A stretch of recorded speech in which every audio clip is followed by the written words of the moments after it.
Hey, this is class number 10 of Introduction to Ethics, RPH 205. And this is the second reading from the book, The Hacking of the American Mind. And it's about politics. Also, I will talk about paper number 1 because paper number 1 comes due, I'm not sure the actual date, within a week or so. All the readings to refer to in paper number 1 will be finished by the end of today. Today's the last one for paper number 1. So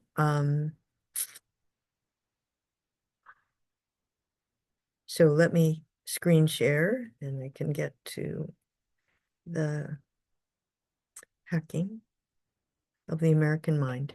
So this has to do with our political ideology, the set of ideas that drive American culture, and then the connection between corporations and politics.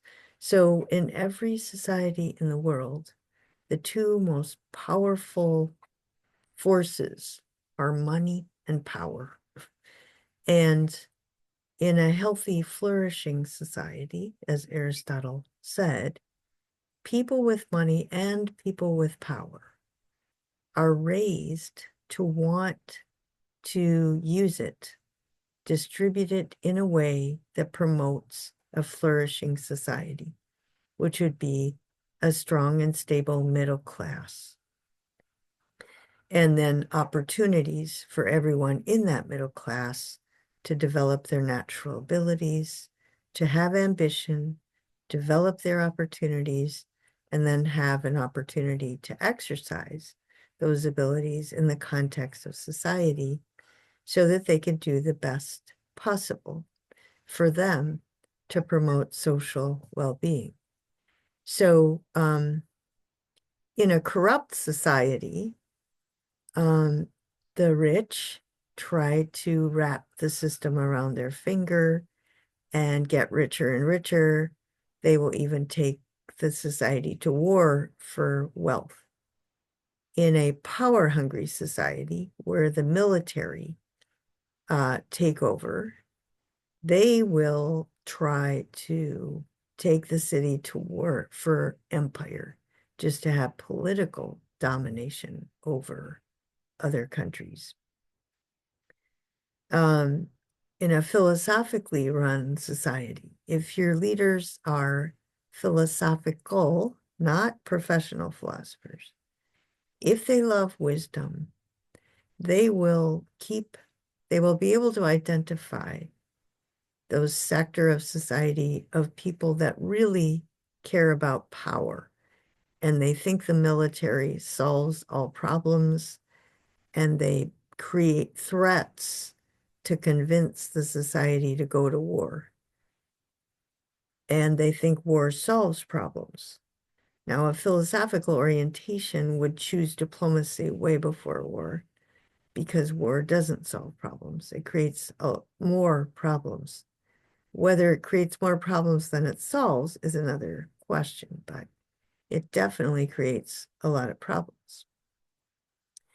The philosopher has to keep track of which citizens are oligarchs or greedy, who are willing to disregard the well-being of other people for their own greed and sometimes take the country to war for greed, for money. So also the philosophical ruler should model a life of self-control and generosity so that citizens are denigrated, socially rejected if they are impulsive and self-indulgent, right? They consume too much, they get into debt. This should not be socially acceptable. It should not be habituated into people. People should not be doing it as a matter of culture, where they think what's expected of them is the house, the car, the vacations, the gifts, the whatever, in a way that middle-class people cannot afford it. So they just get into debt. So a philosophical leader should very deliberately live way below their means and demonstrate that middle class is fine. Even if I have the power and the money to be more the middle class, I don't want to be. And then a philosophical leader should be very alert to who the worst, most power hungry and money hungry, the most corrupt members of society are, and to publicly denigrate them and expose them so they are not able to use rhetoric to wrap the people around their finger and get power. So in a healthy society, we would have a balance. What was American society like? American society was unique in a lot of ways. There were Native Americans here, but our founding fathers, what are called our founding fathers, came over from Europe. They wanted to break away from the political ideology, the way of thinking about power in Europe. So in Europe, there was a divine right of kings. In monarchies, the kings were considered to have the right from God to make decisions. Britain had a constitutional monarchy, so even the king had to abide by the laws, and the parliament made the laws, not the king. So people came to the U.S. because the U.S. was going to provide people with opportunities to work their way up in the class structure, to go to a higher class. In Europe, most people had no chance for upward mobility. Whatever class they were born into they were stuck, whether it was privileged or unprivileged. So America provided opportunity, but you had to work to create wealth. You didn't inherit wealth. And the founders thought that would be more democratic. It's better. It was utopia. It was way better than Europe. Europe had degenerated into an entrenched wealthy class. Also, there was always wars between political leaders and religious leaders, especially the Pope. And so our founders wanted to make sure there's no official state religion and no politician can appeal to God as their guide, because the masses can be manipulated. So the citizens needed to be educated for virtue, and they also needed to be told you don't vote for a politician because of religion. You vote for them because they provide opportunity for you. And so in the Declaration of Independence, it starts out, we take these truths to be self-evident, that everyone is born free and equal with the right to life, liberty, and the pursuit of happiness. And I'll talk about that more later. But the main idea is it's very individualistic. Nobody has a right to take away my rights. And I have a right to work hard and become prosperous and live a flourishing life. So the trouble with that is that it's too individualistic. Our happiness is tied up to the happiness of other people. So Aristotle's virtues really emphasize the social fabric, weaving people together, generosity, we need each other. The rich need to give money. You need to have taxes to prevent an entrenched wealthy class. You need to always be working to weave people together so you have a middle class, because people are dependent on each other. But we have a very radical individualistic point of view. Um, we have the best government. He's claiming that the structure of our government was fine. It was the three branches of government. It has, all these sophisticated institutional structures. We have states' rights. Each state has its own governor and Senate and House of Representatives. We have local government. We also had a lot of natural resources. We had personal liberties, and the Constitution allowed people to flourish, right? But he says, are we happy? Like, what's happened since then, since the founding? Well, one point for sure is that our founders did not anticipate the growth of the private sector, huge corporations.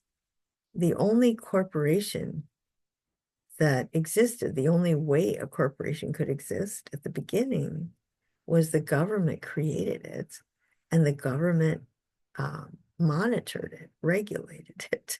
Oh boy. So I don't know, something happened since then.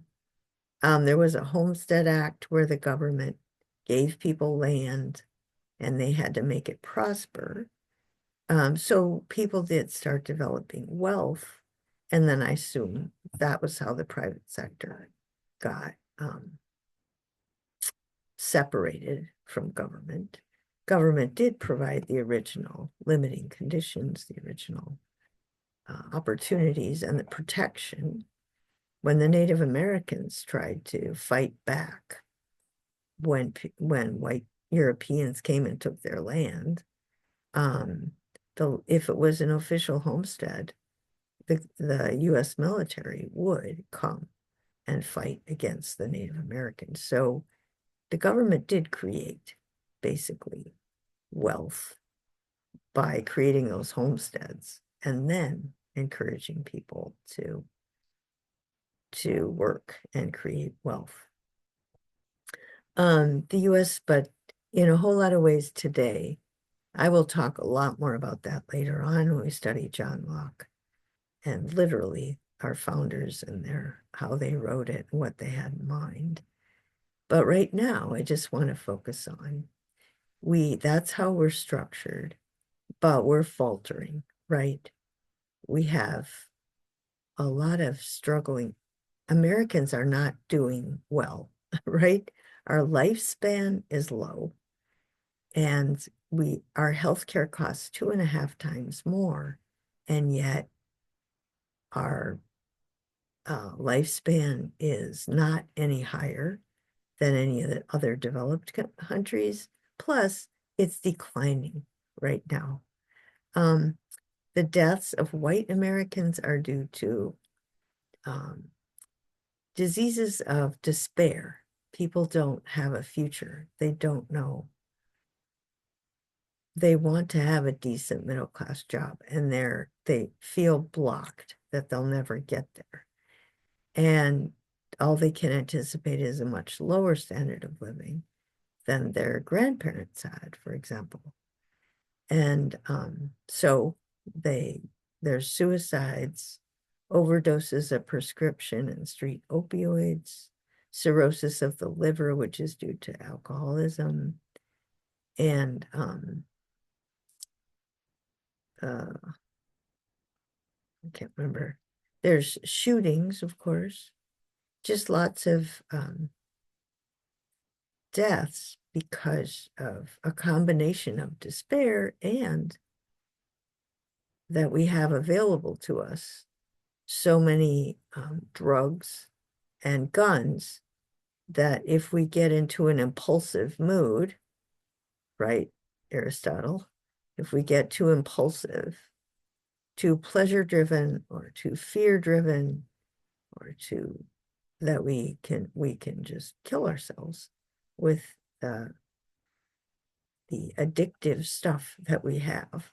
We have the highest income per capita, but a lot of unhappiness. We have a very poor infant mortality rate considering how wealthy we are. We also have an entrenched class structure. If you grew up, whatever zip code you grow up in has an incredible influence on whether you go to college or whether you'll be able to get wealthier or poorer, right? You grew up in a wealthy neighborhood, very unlikely you would have less money. And if you grew up in a poor neighborhood, very unlikely that you'll be able to make more money as an adult. Our declaration, our Constitution was always oriented toward material well-being. This is because what the founders saw was leaders that appealed to God or appealed to character. You know, the king would say, God is on my side. The privileged class would say, well, we have more practical wisdom than you do. So they did use Aristotle. Aristotle is used quite a bit to justify a class structure. But I don't think there's anything in the theory itself. If you just keep remembering, it was a biologically based theory. And then the culture took hold of it and used it as a bludgeon, you know, as a tool to maintain their power and privilege. But there's nothing in the theory. Not only that, Aristotle is very critical of children who inherit privilege and wealth from their parents without exercising practical wisdom. He says they grow up to be arrogant and insolent, and they wrap the city around their finger and abuse other people. They're totally unjust. So Aristotle would not approve of the way his work had gotten abused. But our founders wanted to get rid of all the language and everything. They wanted a different political ideology because they didn't want that kind of corruption to find its way in their society. So they focused on property. So you should vote for the person, the leader. You should evaluate a leader according to whether they allow you to or enable you to get wealthier, because that's something you can measure. You can measure wealth. You can't measure if somebody loves God or if somebody has good judgment or good character, but you can measure if you're better off. And so it's trying to orient you that way. It might have made sense at the time. The trouble is, it's become an obsession in our society. And politicians can claim that their policies will make you wealthier in the same kind of deceptive way that they claimed God was on their side, or they claimed they had better judgment. So the founders thought that would be provable and measurable, but now it's not, right? Politicians say, I'll cut your taxes, and maybe the middle class, bottom 2/3, will have a little bit fewer taxes, but they'll have a lot more expenses. They'll have more difficulty living in neighborhoods where the education is what they want for their children. So then what are they going to do? If they have their taxes are cut, they have a little bit more money, but they still live in a neighborhood where the education is bad, and then their children can't get a better job, get into a better college, better grad school, better job. So it's ambiguous, or it takes a lot of thinking to figure out which policies is more likely to lead to a middle class. whether the leader is actually saying going to follow through on those policies, and a whole lot of other things. So it was a good idea to make the hold political leaders accountable to some measurable standard. It's just that it didn't solve problems, every problem. And now we have the problem of greed. Okay, so George Mason wrote the Virginia Declaration of Human of Rights, and Jefferson used and so Mason copied John Locke actually and focused on property. John Locke said life, liberty, health, and property. Jefferson used happiness in the Declaration of Independence, but not in the Constitution. So that's interesting. Mason himself had a metabolic syndrome, had a sugar habit. It made him functionally disabled. Athletes today use steroids. Okay, so this obviously our founders couldn't anticipate, some of these problems we have. They use steroids, they get an injury, they are given opioids, they get addicted. It's a terrible problem. So what's the background of this problem? The medical profession was guilty of starting the opioid addiction. So up until 1970, the Drug Enforcement Agency told the doctors not to prescribe Section 2 drugs, the ones that have the potential to get addicted.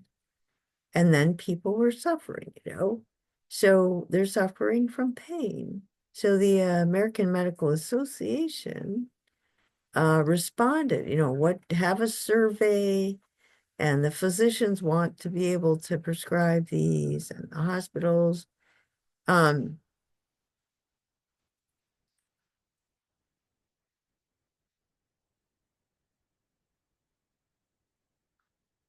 Okay, and so the AMA allowed and encouraged the prescribing of pain drugs. And so the doctors didn't know how addictive they were. All they knew was they were drugs for pain, so they prescribed them. Before 2000, they were only given intravenously. I mean, there was an awareness that you don't want to use these too much, but in the late 1990s, these potent oral opiates were available, and the Pain Society, people on supposedly experts advocated heavy use. Drug companies began to aggressively market opioids. They said they were not addictive. They funded a report that was done by the U.S. Government Accountability Office. So it looked like the government had approved the opioids, but they'd only approved the costs related to the opioids. The state medical boards punished doctors for not treating their patients for pain. Then they accepted money from the pharmaceutical companies to send out the guidelines. So the pharmaceutical companies paid the medical boards to write certain guidelines and force the doctors to prescribe these drugs. One marketing firm actually pled guilty that they had misled the Food and Drug Administration and doctors and patients. So again, greed corrupted the whole process. The drug that's used to combat opioid addiction is also addictive. Also, I would say the people who created the opioids, Purdue Pharma, is also the company that makes a lot of money creating the counter Narcan, I think, the one that you have to give yourself a shot if you're having an overdose. And they also make money on that. So they make money everywhere. Um, all right, so the number of deaths just keeps going up. Um, and the people who die, the relatives say that the doctors did not tell them to stop taking the drugs. So they were still taking them and they died, and the doctors had not told them to stop taking it. So now people use and are replacing marijuana to alleviate their anxiety. Now, where does anxiety come from? Okay, so Mr. Mate would say it comes from this toxic culture. Mr. Height would say it comes from social media. Um, Marijuana also could cause brain damage. Nobody's done enough research, but hey, now it's legal. There's always this huge drive to make all these things legal way before we really know what the impact on the body is. America's relationship to money is really unhealthy.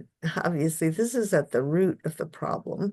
People's identity gets associated with money. They feel judged according to their income. Um, they're always wanting more money, and there is the US exports this value of material prosperity, but nobody's happier. In developing countries, in order to make more money, people often have to give up family connections. This is true in America too. They give up all these aspects of their life that make them mentally happier, emotionally happier. And it just creates workaholism. People are pulled away from family, pulled away from community. There's so many business people, wealthy business people, who are gone 4 days of a week. And it's really goes against our biological nature, that we're a biological creature. We evolved. We have the brain stem. We have pleasure and fear, these very intense drives. The way that they get assimilated into culture, the way that children learn self-control and appropriate fear and generosity is by living in an extended family, in a community, by being stable, by having self-controlled, generous adults who know what to fear and what not to fear, and can tell a child what to fear and what not. All those things that you just learn by habit. The greed-driven culture pulls a child away from those kinds of experiences. And then it exploits fantasies, phobias, anxieties, all the other imbalances. And so another connection with Aristotle is that Aristotle is all about balance, not too much, not too little. And so all of these problems with the cortisone, the dopamine, marijuana, all these drugs, is that you've completely created an imbalance in your body. And the culture creates the imbalance. And so these authors like Aristotle's view precisely for that reason. The GDP, the gross domestic product, the way the economists measure it, and this is what's wrong with economics as a science, as a social science, is that America can have a very high GDP, but all that is what goods and services have been bought, right? But it doesn't factor in how much of it was bought on debt with credit cards. So it isn't real income, it's fake income. And it also includes people that buy, it doesn't include the expense to the environment. And, from a purely economic point of view, go ahead and pollute the air and someone will make money on some kind of air filter for your home or some kind of gas mask, but they'll make a whole lot of money on it. So, hey, or go ahead and pollute the water because then you make money having, what filter, everybody has to have a filter on their sink or building more plants that filter the water. So first you get rich polluting it, then you get rich cleaning it. That's how our system works. And so the GDP keeps going up and the quality of life keeps going down. Okay, car accidents, well, people make money. The incarceration industrial complex, right? We have a huge percentage of our people in jail and prison, but hey, a lot of people make money off of that. And when there's decisions are made whether to build a prison in a certain neighborhood, the advertisement, the people in favor always say, oh, it'll bring such great jobs to our community. So everything is just about money and not about quality. Um, all right. So I did know a woman who started a salon. She, she has to buy the building where the business is. She bought a new house. She bought a new car. And so that all gets counted on GDP, but my goodness, all she is doing is cutting hair. So her debt, right, just went into a huge amount of debt, but it doesn't matter because the GDP makes America look like it's this incredibly rich country. It just seems so dishonest. Our balance of trade is huge. We import way more stuff than we export. It's way out of balance, everything about our society. The prosperity index is, we're 11th of 14 because we don't make products that we sell. Even though we have the largest GDP, it's because our distribution of wealth is so unbalanced. The World Happiness Report, considering we're the wealthiest nation, 17, in theory, we ought to be number one, but we're not. The Happy Planet Index, so that also includes ecological footprint. We're 105th.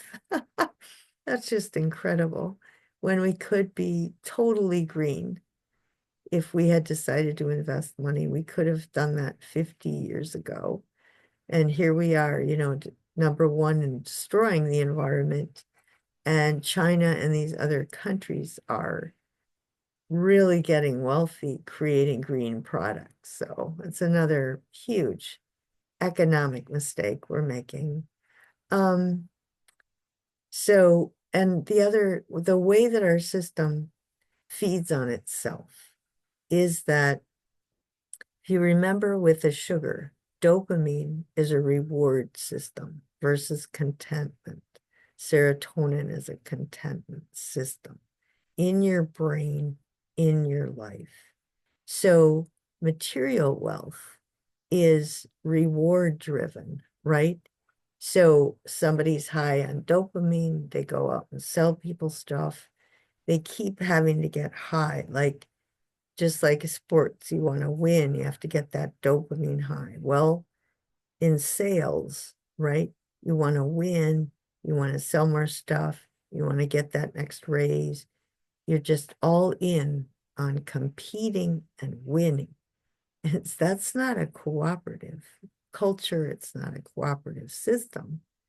And then you don't want to pay taxes on this hard-earned wealth, but then other people just struggle even more, and the rich just keep getting richer. So how did all this happen, right?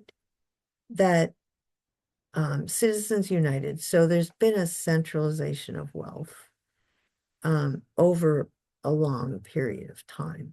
So 2010 was the worst. It was this huge leap forward. Citizens United. Corporations can give as much money as they want. Rich people can give as much money. There used to be campaign finance laws. Okay, so since 91, Lewis Powell was a major player. He got put on mainly he got put on the Supreme Court. And he really believed that the American free enterprise system was being attacked because in the 1960s, the counterculture, the people who questioned the system, were questioning our imperialism, our desire to dominate in the world militarily and uh, economically, and the civil rights. So the demonstrators wanted change, and they didn't want that concentration of wealth and power. He interpreted that to mean it's an attack, right, on free enterprise, right? This is the opposite of Aristotle and Plato, where greed is the political evil. This guy thinks greed is the ultimate good.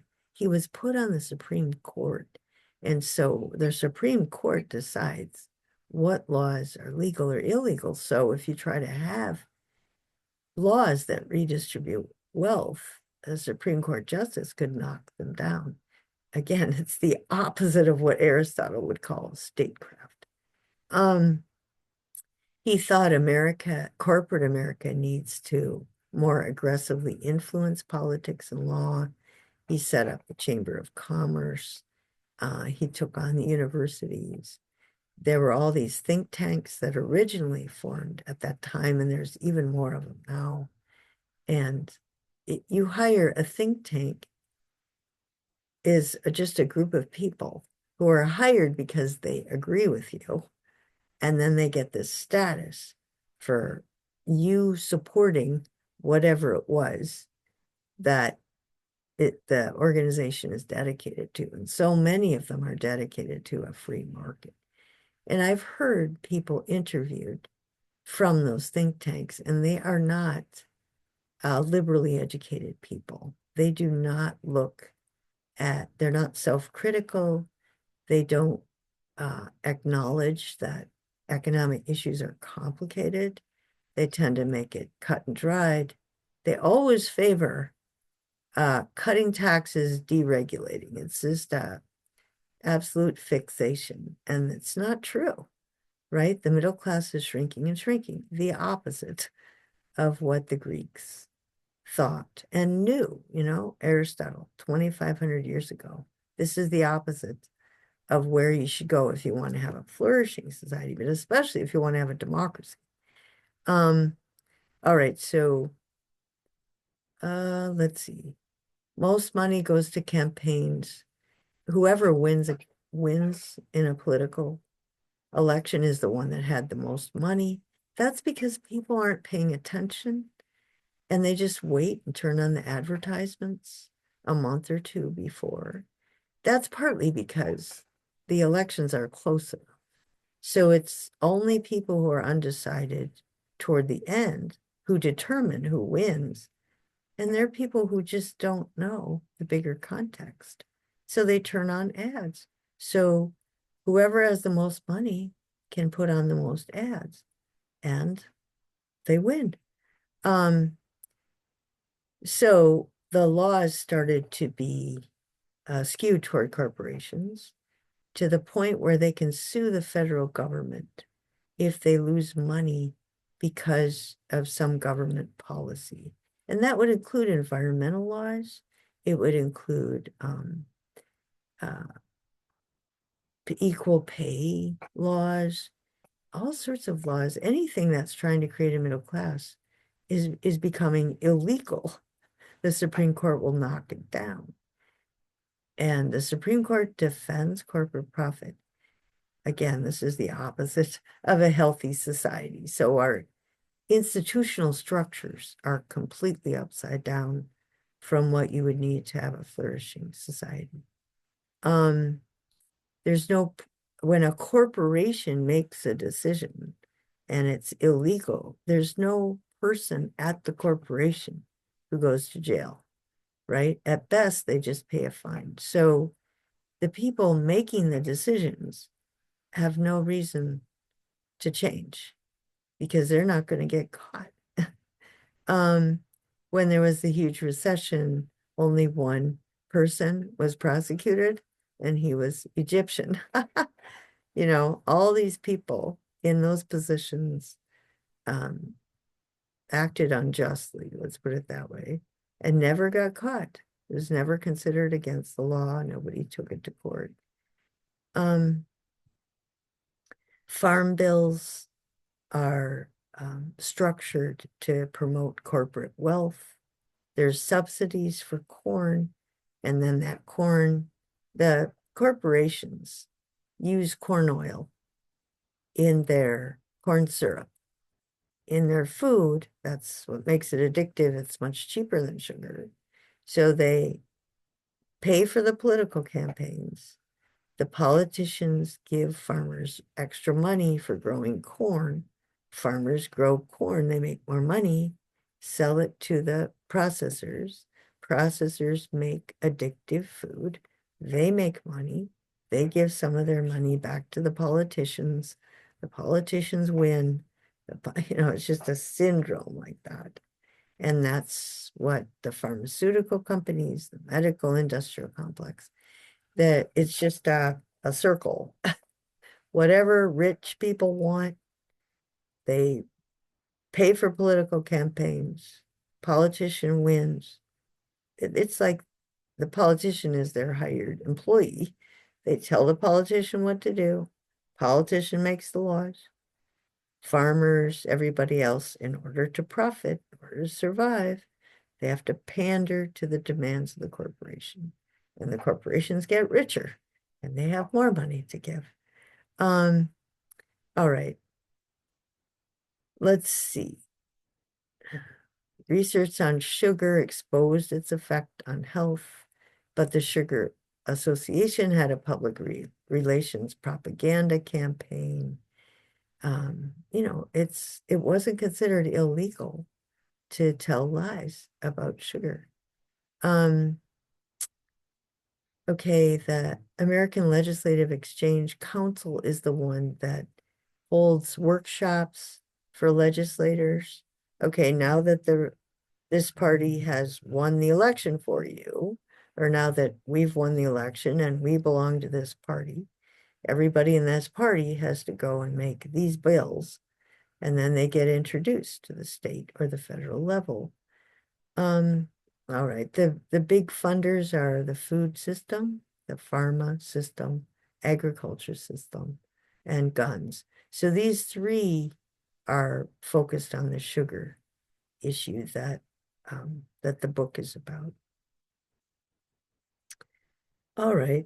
And this chapter, I don't think I assigned this chapter, but it's just further issues. There is the issue of fear of erectile dysfunction. There was a big marketing campaign, you know, to appeal to people's insecurities, appeal to people's fears, right? And so they made a lot of money. So in order to make money, the main point here is you have to not allow people to exercise virtue. The last thing in the world you want is the kind of level-headedness that Aristotle promotes as a kind of flourishing. So the goal is flourishing. Everything in the society is toxic and undermines it. So that's the end of this section, is what Mate meant by toxic culture.